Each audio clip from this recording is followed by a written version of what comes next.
Welcome back, everybody, for another deep dive with us. Today, we're tackling homelessness, but we're going to be looking at it through a specific lens, a gendered lens. Yeah, there's often this assumption that homelessness, it's primarily a men's issue. Right. But the reality is it's far more nuanced than that. Yeah. A lot of times we hear about, the raw numbers of homelessness, but we don't always look at the differences in the pathways that men and women experience to get there, or the different challenges they face once they are experiencing homelessness based on gender. Yeah, and I think one of the things that I was looking at in the source and that I found really interesting was this idea of hidden homelessness. Right. Can you talk a little bit about what that is? Because I think it really suggests that those numbers that we often see in terms of like who's experiencing homelessness, they're not telling the whole story. Absolutely. And I think that's especially true when it comes to women. Yeah. Because a lot of times when we think of homelessness, we think of those who are living on the streets who are very visible. Yeah. But there's this whole other population of people who are experiencing homelessness who are not visible, who are staying in maybe temporary accommodations. So we're talking about like those official counts that only focus on those who are like literally sleeping on the streets, right? Exactly. Okay. So it's almost like you're doing a puzzle and you're only seeing the edges. Okay. And you're missing that big chunk in the middle. Yeah, like a big piece of the puzzle is just not there. Yeah, and we're not getting the full picture. Okay.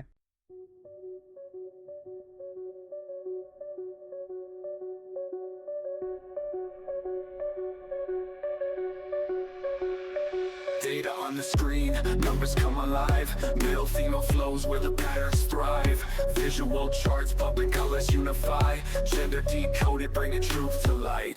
Small drum fill.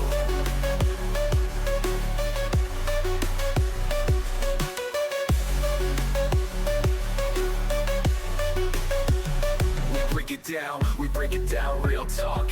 Trends unveiling, facts from every block. Here's your insight, watch the data glide. Gender decoded, let the beats collide.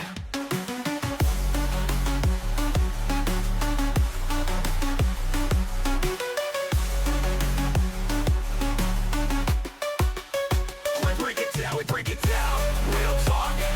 Trends unveiling, facts from every block. Here's your insight, watch the data glide.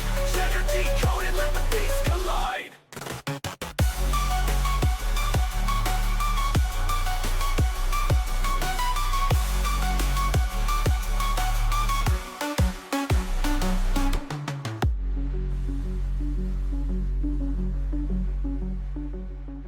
There's often this assumption that homelessness, it's primarily a men's issue. Right. But the reality is it's far more nuanced than that. Yeah. And, we're going to be looking at some data visualizations from our world in data. And they pull from OECD research. And you see right away in the numbers, in country after country, that men consistently make up the majority of the visible homeless population. Yeah, the percentages are pretty striking. You see in places like Colombia, Right. It can exceed 80% in some cases. Wow. But it's important to understand that these numbers are based on what are called point-in-time counts. Okay. These counts are essentially snapshots taken on a single night, capturing those who are sleeping in shelters or on the streets. So almost like a quick glimpse rather than the full picture. Precisely. It's a valuable tool for measuring visible homelessness. Right. But it doesn't capture those who are couch surfing or staying with friends temporarily or in other precarious situations. Right. And this is where, the gendered aspect of homelessness becomes really interesting. Okay, I'm intrigued. Tell me more about this hidden homelessness concept. Yeah, so hidden homelessness, it's a term used to describe those who are experiencing homelessness, but are not as easily counted or visible. And women, due to a variety of factors like safety concerns or societal expectations, are often more likely to experience this hidden form of homelessness. So they might be staying in unsafe situations or relying on others for temporary shelter, which wouldn't show up in those official counts. Exactly. Gotcha. And this means the data may be underrepresenting the true extent of women's homelessness. Right. But it also highlights, the unique challenges that women face. For instance, domestic violence is a significant factor leading to homelessness for many women. Wow. Imagine escaping a dangerous situation with limited resources and few safe housing options. That's heartbreaking. It's not just about lacking a physical shelter. Right. It's about escaping a threat and trying to rebuild your life with limited support. Absolutely. And, let's not forget the economic pressures. Right. The gender pay gap and the fact that women are often overrepresented in precarious employment makes them incredibly vulnerable to housing instability. Yeah, it's like they're navigating a minefield of challenges. Yeah. Economic vulnerability, potential violence, and societal expectations. Yeah. All kind of pushing them towards this hidden form of homelessness. You hit the nail on the head. Yep. Now, on the other side of the spectrum, men experiencing homelessness often face their own unique set of challenges, often rooted in societal expectations. Yeah, I'm ready to unpack that. Okay. What makes men more likely to end up in that visibly homeless population we see in the data? Well, there's this pressure on men to be the breadwinners, to be self-sufficient, to kind of avoid showing vulnerability. And this can make it incredibly difficult for them to seek help when they lose a job or face financial hardship or, are struggling with mental health issues. It's like they're trapped by this idea of what it means to be a man, and it prevents them from reaching out for support when they need it most. Exactly. And this reluctance to seek help, coupled with the economic pressures that they face, can create a perfect storm leading to visible homelessness. And it's not just, about individual struggles. Societal structures and policies play a huge role in shaping the realities of homelessness for both men and women. Yeah, you're right. We touched on this a little bit earlier, but the data really highlights how drastically those male to female homeless ratios can differ across countries. Right. What's going on there? Well, one factor is the strength of a country's social safety net. Think about, access to affordable housing, healthcare, mental health services, substance abuse treatment. Right. These resources can either help prevent people from falling into homelessness Right. or provide a pathway out of it. It's like some countries have a much stronger safety net to catch people when they're struggling, while others leave people far more vulnerable. Exactly. And, those differences in support systems can have a significant impact on, who ends up homeless and how their experiences differ based on gender. Right. For instance, countries with really robust social safety nets, like the Nordic countries, tend to have a higher proportion of women in their homeless populations. Oh, interesting. Compared to countries with weaker support systems. So I would have assumed that those stronger safety nets would lead to fewer women experiencing homelessness overall. What's going on there? Yeah, it's likely a combination of factors. The social safety nets might be catching more women who are at risk of homelessness. Okay. Ensuring they have access to resources and support. Think about, things like generous parental leave policies, subsidized childcare, universal health care programs that can help families, stay afloat during tough times. So it's not necessarily that more women are homeless in those countries, but rather that they're more likely to be identified and supported. Yeah. Leading to a more accurate reflection in the data. Exactly. It highlights the importance of looking beyond the raw numbers and considering the broader context of policy and social support. Now, in contrast, countries with weaker social safety nets might see a higher proportion of men in their homeless populations simply because women are finding alternative ways to survive. Okay. Even if those ways are less visible or more precarious. Like that hidden homelessness we were talking about. Precisely. Women might be couch surfing, staying with friends or family, or even, living in unsafe situations to avoid ending up on the streets. Right. And while these arrangements might provide, temporary shelter, they often lack stability and come with their own risks and challenges. Yeah, it's a stark reminder that the data only tells part of the story. We need to dig deeper to understand the complex realities playing out beneath the surface. Speaking of digging deeper, our source material mentions that domestic violence shelters play a critical role in understanding the gendered nature of homelessness. Can you elaborate on that? Absolutely. It's estimated that a significant portion of women experiencing homelessness, sometimes as high as 50% in certain countries, point to domestic violence as a primary factor that led to their situation.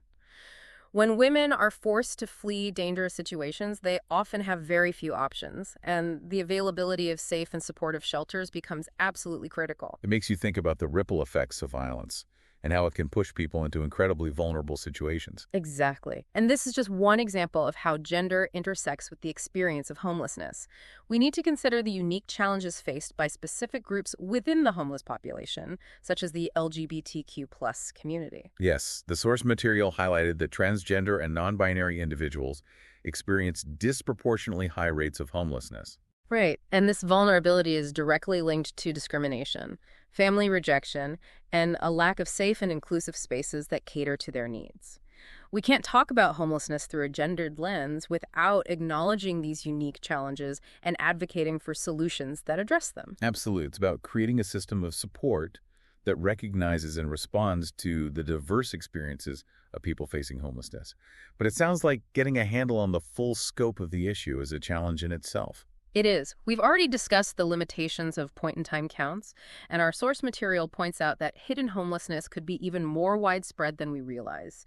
Studies in some European countries suggest that as many as 1 in 3 individuals experiencing homelessness might fall into this hidden category. Oh, 1 in 3. That's a huge number. It really underscores the need for more comprehensive data collection methods. What are some alternatives to those point-in-time counts? Well, some organizations are starting to use, year-round data collection methods or cross-referencing data from various service providers to get a more accurate picture of, who's experiencing homelessness and what their needs are. This approach helps capture the fluid and often invisible nature of hidden homelessness. It's like piecing together a puzzle rather than relying on a single snapshot. Exactly. The more data we have, the better equipped we are to create targeted and effective solutions.